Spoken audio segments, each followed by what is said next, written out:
السلام علیکم ورحمۃ اللہ وبرکاتہ۔ اعوذ باللہ من الشیطان الرجیم، بسم اللہ الرحمن الرحیم۔ رب اشرح لی صدری ویسر لی امری واحلل عقدۃ من لسانی یفقہوا قولی، رب زدنی علما۔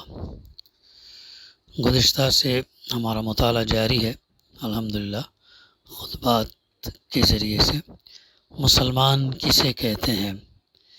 اس ضمن میں کچھ نکات ہمارے سامنے آ چکے ہیں، اور پھر اس کے بعد یہ بھی بات آئی کہ گمراہی کے 3 راستے، ان میں سے 2 راستوں کا مطالعہ ہمارے سامنے ہوا۔ گمراہی کا پہلا راستہ ہے نفس کی بندگی، یعنی انسان، جیسے قرآن مجید جو کہتا ہے کہ کیا تم نے اس شخص کو دیکھا جس نے اپنے نفس کو اپنا خدا بنایا۔ پھر ایک جگہ کہتا ہے کہ اس سے بڑھ کر گمراہ کون ہوگا جس نے اللہ کی ہدایت کے بجائے اپنے نفس کی خواہش کی پیروی کی، یعنی اللہ کے بتائے طریقے، اللہ کے رسول صلی اللہ علیہ وسلم بتائے طریقوں کو چھوڑ کر اپنے نفس کی پیروی کی۔ ایسے ظالموں کو اللہ سبحانہ و تعالیٰ جو ہے ہدایت نہیں دیتا۔ پھر دوسرا گمراہی کا جو سبب ہے وہ کیا ہے؟ باپ دادا کی اندھی پیروی، یعنی باپ دادا اگر غلط بھی اگر کرتے رہے تو کیا ان کی پیروی کرنا، حالانکہ سچ آ جانے کے بعد، حق آ جانے کے بعد میں ہونا تو یہ چاہیے کہ جو رسم و رواج یا باپ داداؤں سے جو چلا آ رہا ہے، جس کی کوئی دلیل نہیں، اس کو چھوڑ کر جو ہے اللہ اور اس کے رسول کی تعلیمات پر جو عمل پیرا ہونا۔ تو دوسرا سبب باپ دادا کی اندھی پیروی۔ تیسرا گمراہی کا راستہ جو ہے غیر اللہ کی اطاعت، یہ گمراہی کے آنے کا جو ہے تیسرا راستہ ہے۔ تیسرا راستہ قرآن نے یہ بتایا ہے کہ انسان جب اللہ کے حکم کو چھوڑ کر دوسرے لوگوں کے حکم ماننے لگتا ہے اور یہ خیال کرتا ہے کہ فلاں شخص بڑا آدمی ہے، اس کی بات پکی ہوگی، یا فلاں شخص کے ہاتھ میں میری روٹی ہے اس لیے اس کی بات ماننی چاہیے، فلاں شخص بڑا صاحب اقتدار ہے اس لیے اس کی فرما برداری کرنی چاہیے، یا فلاں صاحب اپنی بددعا سے مجھے تباہ کر دیں گے یا اپنے ساتھ جنت میں لے جائیں گے، اس لیے جو وہ کہیں وہی صحیح ہے، یا فلاں قوم بڑی ترقی کر رہی، اس کے طریقے اختیار کرنے چاہیے۔ تو ایسے شخص پر اللہ کی ہدایت کا راستہ بند ہو جاتا ہے۔ قرآن مجید میں سورہ انعام میں فرمایا گیا، وَإِن تُطِعْ أَكْثَرَ مَنْ فِي الْأَرْضِ يُضِلُّوكَ عَنْ سَبِيلِ اللَّهِ، اگر تو نے ان بہت سے لوگوں کی اطاعت کی جو زمین میں رہتے ہیں، وہ تجھ کو اللہ کے راستے سے بھٹکا دیں گے۔ یعنی آدمی سیدھے راستے پر اس وقت ہو سکتا ہے جب اس کا ایک اللہ ہو، سینکڑوں ہزاروں خدا جس نے بنا لیے ہو، اور جو کبھی اس خدا کے کہے پر اور کبھی اس خدا کے کہے پر چلتا ہو تو وہ راستہ کیسے پا سکتا ہے؟ اب آپ کو معلوم ہو گیا ہوگا کہ گمراہی کے 3 بڑے سبب ہیں، ایک نفس کی بندگی، دوسرے باپ دادا اور خاندان اور قبیلے کے رواجوں کی بندگی، تیسرے عام طور پر دنیا کے لوگوں کی بندگی جس میں دولت مند لوگ اور حکام، کرسی اقتدار والے، وقت اور بناوٹی پیشوا اور گمراہ قومیں سبھی اس کے اندر شامل ہوتے ہیں۔ یہ 3 بڑے بڑے بت ہیں جو خدائی کے دعوے دار بنے ہوئے ہیں۔ جو شخص مسلمان بننا چاہتا ہو اس کو سب سے پہلے ان تینوں بتوں کو توڑنا چاہیے، پھر وہ حقیقت میں مسلمان ہو جائے گا، ورنہ جس نے یہ تینوں بت اپنے دل میں بٹھا رکھے ہوں اس کا بندہ خدا ہونا مشکل ہے۔ وہ دن میں 50 وقت کی نمازیں پڑھ کر اور دکھاوے کے روزے رکھ کر اور مسلمانوں کی سی شکل بنا کر انسانوں کو دھوکہ دے سکتا ہے، خود اپنے نفس کو بھی دھوکہ دے سکتا ہے کہ میں پکا مسلمان ہوں، مگر اللہ کو دھوکہ نہیں دے سکتا۔ تو یہ وہ چیز ہے۔ اب اگلا ٹاپک یہ ہے، تو ہم یہ دیکھتے ہیں کہ ہمارے اس میں کئی بٹے ہوئے ہیں، جیسے غیروں کے اندر بھی ہم دیکھتے ہیں کہ راجپوت ہیں، پھر جاٹ ہیں، بہت سی قومیں ہیں، ہاں، اور اسلام نے دراصل ان سب قوموں کو ایک قوم، ایک دوسرے کا بھائی، ایک پختہ دیوار بننے کے لیے کہا تھا جس کی اینٹ سے اینٹ جڑی ہوئی ہو۔ مگر آپ اب بھی وہی پرانے غیر اسلامی خیالات لیے ہوئے بیٹھے ہیں۔ جس طرح ہندوؤں میں الگ الگ گوتے ہیں، اسی طرح ہم دیکھتے ہیں کہ آج بھی الگ الگ ہمارے اندر فرقے، قبیلے جو ہے پائے جاتے ہیں۔ آپس میں مسلمانوں کی طرح شادی بیاہ نہیں، ایک دوسرے سے برادری اور بھائی چارہ نہیں۔ زبان سے آپ ایک دوسرے کو مسلمان بھائی کہتے ہیں، مگر حقیقت میں آپ کے درمیان وہی سب امتیازات ہیں جو اسلام سے پہلے تھے۔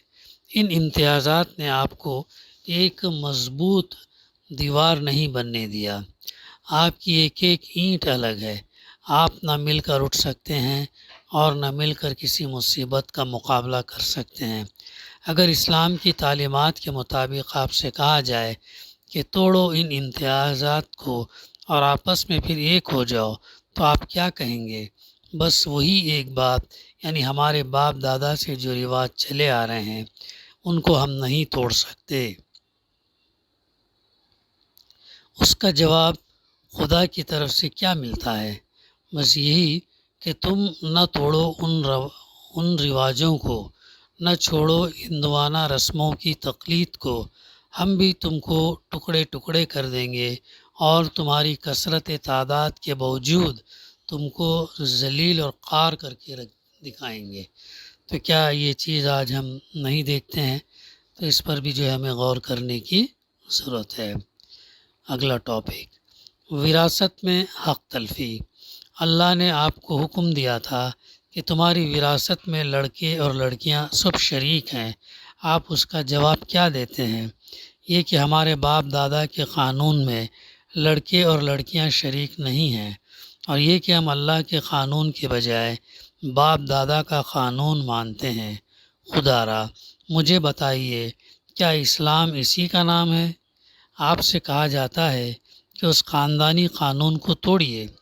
آپ میں سے ہر شخص کہتا ہے کہ جب سب توڑیں گے تو میں بھی توڑوں گا، ورنہ اگر دوسروں نے لڑکی کو حصہ نہ دیا اور میں نے دے دیا تو میرے گھر کی دولت تو دوسروں کے پاس چلی جائے گی، مگر دوسرے کے گھر کی دولت میرے گھر میں نہ آئے گی۔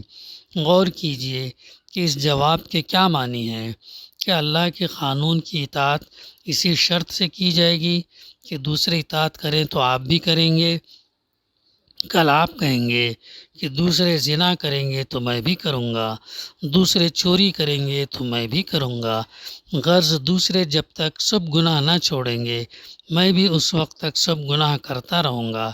بات یہ ہے کہ اس معاملے میں تینوں بتوں کی پرستش ہو رہی ہے، نفس کی بندگی بھی ہے، باپ دادا کی بندگی بھی، اور مشرک قوموں کی بندگی بھی، اور تینوں کے ساتھ اسلام کا دعویٰ بھی ہے۔ یہ صرف دو مثالیں ہیں، ورنہ آنکھیں کھول کر دیکھا جائے تو بے شمار اسی قسم کے امراض آپ کے اندر پھیلے ہوئے نظر آئیں گے، اور ان سب میں آپ یہی دیکھیں گے کہ کہیں ایک بت کی پرستش ہے اور کہیں دو بتوں کی اور کہیں تینوں بتوں کی۔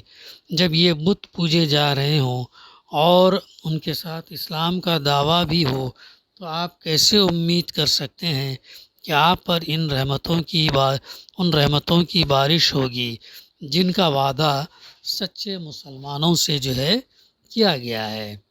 یہ ہے اس ٹاپک کے اندر وراثت میں حق تلفی۔ اگلا ٹاپک، ایمان کی کسوٹی۔ برادران اسلام، اب گزشتہ ہمارے سامنے بات آئی تھی کہ قرآن کی روح سے انسان کی گمراہی کے 3 سبب ہیں۔ تو وہ سبب کیا ہیں؟ ایک تو اللہ کے قانون کو چھوڑ کر اپنے نفس کی خواہشات کا غلام بن جائے، دوسری یہ کہ خدائی قانون کے مقابلے میں اپنے خاندان کے رسم و رواج اور باپ دادا کے طریقے کو ترجیح دے، تیسری یہ کہ خدا اور رسول صلی اللہ علیہ وسلم جو طریقہ بتایا ہے اس کو بالائے طاق رکھ کر انسانوں کی پیروی کرنے لگے۔ چاہے وہ انسان خود اس کی اپنی قوم کے بڑے لوگ ہوں یا غیر قوموں کے لوگ۔ مسلمان کی اصلی تعریف یہ ہے کہ وہ ان تینوں بیماریوں سے پاک ہو۔ مسلمان کہتے ہی ہیں اس کو ہیں جو اللہ کے سوا کسی کا بندہ اور رسول صلی اللہ علیہ وسلم کے سوا کسی کا پیرو نہ ہو۔ مسلمان وہ ہے جو سچے دل سے اس بات پر یقین رکھتا ہو کہ اللہ اور اس کے رسول صلی اللہ علیہ وسلم کی تعلیم سراسر حق ہے، سچ ہے۔ اس کے خلاف جو کچھ ہے وہ باطل ہے، غلط ہے، اور انسان کے لیے دین اور دنیا کے بھلائی جو کچھ بھی ہے صرف اللہ اور اس کے رسول صلی اللہ علیہ وسلم کی تعلیم میں ہے۔ اس بات پر کامل یقین جس شخص کو ہوگا وہ اپنی زندگی کے ہر معاملے میں صرف یہ دیکھے گا کہ اللہ اور اس کے رسول صلی اللہ علیہ وسلم کا کیا حکم ہے، اور جب اس کے حکم معلوم ہو جائے گا تو وہ سیدھی طرح سے اس کے آگے سر جھکا دے گا۔ پھر چاہے اس کا دل کتنا ہی تلملائے اور خاندان کے لوگ کتنی ہی باتیں بنائیں اور دنیا والے کتنی ہی مخالفت کریں، وہ ان میں سے کسی کی پرواہ نہ کرے گا، کیونکہ ہر ایک کو اس کا صاف جواب یہی ہوگا، میں اللہ کا بندہ ہوں، تمہارا بندہ نہیں ہوں، اور میں رسول صلی اللہ علیہ وسلم پر ایمان لایا ہوں، تم پر ایمان نہیں لایا۔ یہ ہے وہ چیز۔ پھر اگلا ٹاپک، نفاق کی علامتیں، نفس کی بندگی، پہلا پوائنٹ۔ اس کے برخلاف اگر کوئی شخص یہ کہتا ہے اللہ اور رسول صلی اللہ علیہ وسلم کا ارشاد یہ ہے تو ہوا کرے، میرا دل تو اس کو نہیں مانتا، مجھے تو اس میں نقصان نظر آتا ہے، اس لیے میں اللہ اور رسول صلی اللہ علیہ وسلم کی بات کو چھوڑ کر اپنی رائے پر چلوں گا، تو ایسے شخص کا دل ایمان سے خالی ہوگا، وہ مومن نہیں بلکہ منافق ہے کہ زبان سے تو کہتا ہے کہ میں اللہ کا بندہ اور رسول کا پیرو ہوں، مگر حقیقت میں وہ کیا ہے؟ اپنے نفس کا بندہ اور اپنی رائے، اپنے ڈیسیشن کا فالوور ہے، پیرو ہے۔ دوسرا علامت، رسم اور رواج کی پابندی۔ اسی طرح اگر کوئی شخص یہ کہتا ہے کہ خدا اور رسول صلی اللہ علیہ وسلم کا حکم کچھ بھی ہو، مگر فلاں بات تو باپ دادا سے ہوتی چلی آ رہی ہے، اس کو کیسے چھوڑا جا سکتا ہے، یا فلاں قاعدہ تو میرے خاندان یا برادری میں مقرر ہے، اسے کیوں کر توڑا جا سکتا ہے، تو ایسے شخص کا شمار بھی منافقوں میں ہوگا، چاہے نمازیں پڑھتے پڑھتے اس کی پیشانی پر کتنا ہی بڑا گٹا پڑ گیا ہو اور ظاہر میں اس نے کتنی ہی متشرع صورت بنا رکھی ہو، اس لیے کہ دین کی اصل حقیقت اس کے دل میں اتری ہی نہیں، دین کو رکوع اور سجدے اور روزے اور حج کا نام نہیں ہے، اور نہ دین انسان کی صورت اور اس کے لباس میں ہوتا ہے، بلکہ اصل میں دین نام ہے اللہ اور رسول صلی اللہ علیہ وسلم کی اطاعت کا۔ جو شخص اپنے معاملات میں اللہ اور رسول صلی اللہ علیہ وسلم کی اطاعت سے انکار کرتا ہے، اس کا دل حقیقت میں دین سے خالی ہے، اس کی نماز اور اس کا روزہ اور اس کی متشرع صورت ایک دھوکے کے سوا کچھ نہیں ہے۔ تیسری علامت، دوسری قوموں کی نقالی کرنا۔ اسی طرح اگر کوئی شخص اللہ کی کتاب اور اس کے رسول صلی اللہ علیہ وسلم کی ہدایت سے بے پرواہ ہو کر کہتا ہے کہ فلاں بات اس لیے اختیار کی جائے کہ وہ انگریزوں میں رائج ہے، اور فلاں بات اس لیے قبول کی جائے کہ فلاں قوم اس کی وجہ سے ترقی کر رہی ہے، اور فلاں بات اس لیے مانی جائے کہ فلاں بڑا آدمی ایسا کہتا ہے، تو ایسے شخص کو بھی اپنے ایمان کی خیر منانی چاہیے۔ یہ باتیں ایمان کے ساتھ جمع نہیں ہو سکتی۔ مسلمان ہو اور مسلمان رہنا چاہتے ہو تو ہر اس بات کو اٹھا کر دیوار پر دے مارو جو اللہ اور رسول صلی اللہ علیہ وسلم کی بات کے خلاف ہو۔ اگر تم ایسا نہیں کر سکتے تو اسلام کا دعویٰ تمہیں زیب نہیں دیتا۔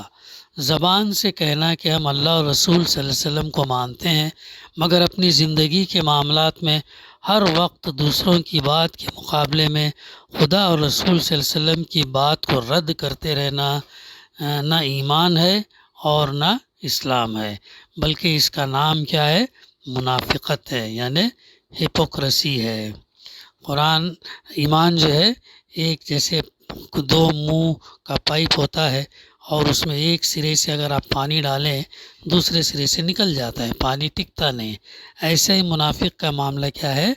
ایک سرے سے ایمان داخل ہوتا اور دوسرے سے جو ایمان نکل جاتا، ایمان ان کے دل میں ٹکتا نہیں۔ اللہ تعالیٰ نے منافقوں کے تعلق سے بڑی سخت سزا کا تذکرہ کیا ہے، وہ جہنم کے سب سے نچلے سطح میں ہوں گے۔ ایسی سخت سزا، اللہ تعالیٰ ہم کو اس نفاق سے اللہ تعالیٰ جو ہے ہم کو بچائے۔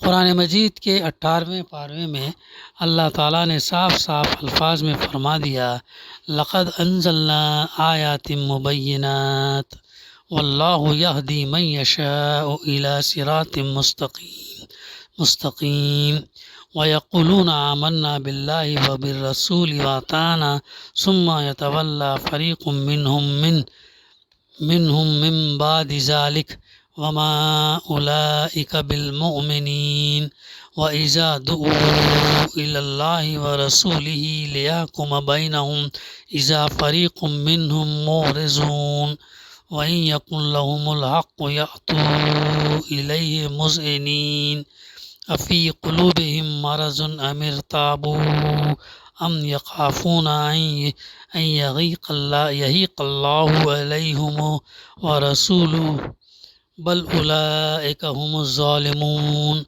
إِنَّمَا كَانَ قَوْلَ الْمُؤْمِنِينَ إِذَا دُعُوا إِلَى اللَّهِ وَرَسُولِهِ لِيَحْكُمَ بَيْنَهُمْ أَن يَقُولُوا سَمِعْنَا وَأَطَعْنَا وَأُولَٰئِكَ هُمُ الْمُفْلِحُونَ وَمَن يُطِعِ اللَّهَ وَرَسُولَهُ وَيَخْشَ اللَّهَ وَيَتَّقْهِ فَأُولَٰئِكَ هُمُ الْفَائِزُونَ۔ سورہ نور 52 سے 66 تک ہے۔ اس کی ترجمانی یوں ہے، یعنی ہم نے کھول کھول کر حق اور باطل کا فرق بتانے والی آیتیں اتار دی ہیں۔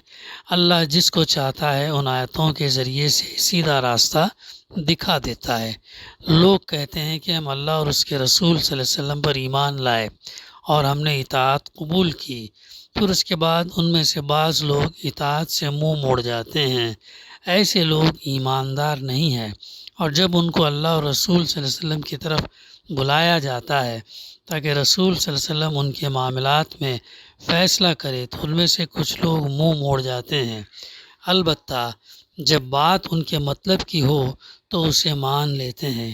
کیا ان لوگوں کے دل میں بیماری ہے، یا کیا یہ شک میں پڑے ہوئے ہیں، یا ان کو یہ ڈر ہے کہ اللہ اور اس کا رسول صلی اللہ علیہ وسلم ان کی حق تلفی کرے گا؟ بہرحال وجہ کچھ بھی ہو، یہ لوگ خود ہی اپنے اوپر ظلم کرنے والے ہیں۔ حقیقت میں جو ایماندار ہیں ان کا طریقہ تو یہ ہے کہ جب انہیں اللہ اور اس کے رسول صلی اللہ علیہ وسلم کی طرف بلایا جائے تاکہ رسول صلی اللہ علیہ وسلم ان کے معاملات کا فیصلہ کرے تو وہ کہیں ہم نے سنا اور اطاعت کی۔ ایسے ہی لوگ فلاح پانے والے ہیں، اور جو کوئی اللہ اور اس کے رسول صلی اللہ علیہ وسلم کی اطاعت کرے گا اور اللہ سے ڈرتا رہے گا اور اس کی نافرمانی سے پرہیز کرے گا، بس وہی دراصل کامیاب ہوگا۔ ان آیات میں ایمان کی جو تعریف بیان کی گئی ہے اس پر غور کیجیے۔ اصلی ایمان یہ ہے کہ اپنے آپ کو اللہ کی کتاب اور اس کے رسول صلی اللہ علیہ وسلم کی ہدایت کے سپرد کر دو۔ سمپل ہے اسلام، یعنی ایک تو جانو کہ اللہ کی کتاب ہم سے کیا کہتی ہے، اور دوسرا اللہ کے رسول صلی اللہ علیہ وسلم کی اطاعت فرما برداری کرو۔ یہ اتنا کر لیے تو ہم جو اسلام کے پابند ہو گئے، ہم جو ہے پھر ایمان والے اخلاص سے اگر ہم یہ کریں گے تو سچے ایمان والوں میں ہمارا شمار ہوگا۔ جو حکم وہاں سے ملے اس کے آگے سر جھکا دو اور اس کے مقابلے میں کسی کی نہ سنو، نہ اپنے دل کی، نہ خاندان والوں کی، اور نہ دنیا والوں کی۔ یہ کیفیت جس میں پیدا ہو جائے وہی مومن اور مسلم ہے، اور جو اس سے خالی ہو اس کی حیثیت کیا ہے؟ منافق سے زیادہ نہیں ہے۔ بڑے اہم پوائنٹس ہیں۔ نفاق منافقت کے تعلق سے بھی بات آئی۔ دعا ہے کہ اللہ سبحانہ و تعالی ہمیں کہنے سننے سے زیادہ عمل کرنے کی توفیق دے، اور اللہ تعالی ہم کو اس نفاق اور منافقت سے بچا کر رکھے۔ خاتمہ ہمارا ایمان پر ہو، اور اللہ تعالی ہماری نیکیاں، ہمارے